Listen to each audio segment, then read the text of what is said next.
Cargador inalámbrico, proyecto presentado por Laura Mejía, María Camila Cardona y Ángela Díaz, de la asignatura Física 2 de la Universidad Tecnológica de Pereira. Para esto necesitamos una funda para celular, un cable alimentador USB, un transistor de potencia, un cargador de 12 voltios, una resistencia de 10K, 4 diodos de 2 amperios, un diodo de Zener de 5.2 voltios y un hilo de cobre esmaltado. Las bases para la construcción de este proyecto fueron dos conceptos fundamentales como lo son la ley de Faraday y el acoplamiento magnético. El físico y químico nacido en Londres en 1791, Michael Faraday, desarrolló la ley de Faraday, o también conocida como la ley de inducción electromagnética, la cual sostiene que la tensión inducida en un circuito cerrado es directamente proporcional a la rapidez con que cambia en el tiempo el influjo electromagnético que atraviesa una superficie cualquiera con el circuito mismo como borde. De igual manera, el acoplamiento magnético es un fenómeno físico por el cual el paso de una corriente eléctrica variable en el tiempo por una bobina produce una diferencia de potencial entre los extremos de las demás bobinas del circuito. Este fenómeno se explica combinando las leyes de Ampère y de Faraday. Por la primera, sabemos que toda corriente eléctrica variable en el tiempo crea un campo magnético proporcional, también variable en el tiempo. Y la segunda, como se explicó anteriormente, la ley de Faraday, indica que todo flujo magnético variable en el tiempo que atraviesa una superficie cerrada por un circuito induce una diferencia de potencial en este circuito. Para la realización del experimento necesitaremos un total de 2 bobinas.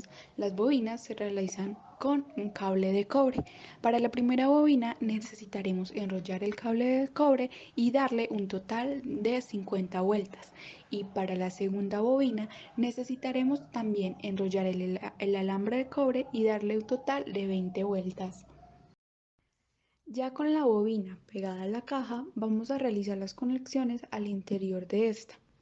Primero se atornilla el transistor al disipador de aluminio y se pega con pegamento. Es importante utilizar un buen disipador, ya que el transistor tiende a calentarse bastante. Si no se pone el disipador, se puede destruir rápidamente. Se entra un cable cargador de 12 voltios por una rendija en la caja de plástico. Se procede a soldar los componentes. El negativo se soldará en el emisor del transistor. La toma intermedia a la bobina se solda al positivo del cargador. La resistencia a la base del transistor. Uno de los extremos de la bobina va al otro extremo de la resistencia y el otro extremo se suelda al conector del transistor. Ahora se realizará la parte encargada de recibir la corriente de la bobina primaria y que va alojada en la funda del teléfono. Se empezará realizando un circuito electrónico. Dicho circuito consta de 4 diodos, un diodo Zener, un condensador de 10 microfaradios a 25 voltios y una resistencia de 10.000. Los 4 diodos están configurados en la posición de puente rectificador y el diodo Zener va a servir para estabilizar la corriente a 5 volts. La función del condensador es para filtrar la corriente pulsante y de ese modo tenemos algo muy parecido a corriente continua. La bobina secundaria, que es la cual está adherida al estuche del teléfono, con esta se realizará las conexiones al circuito. Vamos a soldar los hilos de la bobina en los terminales del puente rectificador y vamos a soldar el conector que alimenta el teléfono, dejando descubiertos los 4 cables. En este caso, el rojo y el negro son los de alimentación y los otros 2 son de datos. Soldamos el cable rojo al positivo del condensador y el negro a la parte negativa. Los cables que correspondan a los datos los conectamos a la resistencia de 10.000, ya que muchos modelos de teléfono no reconocen la carga si estos están al aire.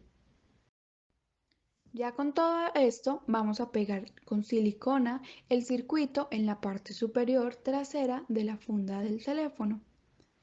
Cerramos la caja que contiene la bobina y la conectamos a la red eléctrica. Ahora ponemos el teléfono en la funda y le ponemos el conector. En el momento en que se aproxima el teléfono a la base, se empieza a cargar.